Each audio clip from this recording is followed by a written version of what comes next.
ിലേക്ക് അവർക്കും സ്വാഗതം. അങ്ങനെ കാത്തിരിപ്പിനൊടുവിൽ കേരള ബ്ലാസ്റ്റേഴ്സ് പുതിയ കോച്ചിനെ പ്രഖ്യാപിച്ചല്ലോ.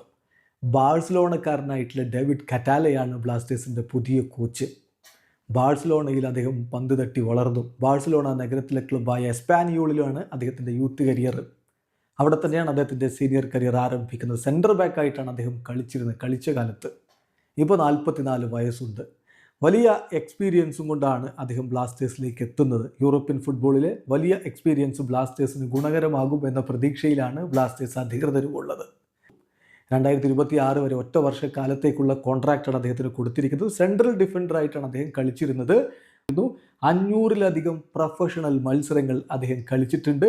ഏറ്റവും ഒടുവിലായിട്ട് അദ്ദേഹം പരിശീലിപ്പിച്ചത് കാറ്റലൻ ക്ലബിനെയായിരുന്നു. CE സബാഡലിനെയാണ് അദ്ദേഹം പരിശീലിപ്പിച്ചിരുന്നത്. അങ്ങനെ വ്യത്യസ്ത ക്ലബ്ബുകൾ, യൂറോപ്പിലെ വ്യത്യസ്ത ലീഗുകളിൽ വ്യത്യസ്ത ക്ലബ്ബുകളെ പരിശീലിപ്പിച്ച് വലിയ എക്സ്പീരിയൻസ് ഉള്ളയാളാണ് ഇപ്പോൾ കേരള ബ്ലാസ്റ്റേഴ്സിലേക്ക് വരുന്നത്.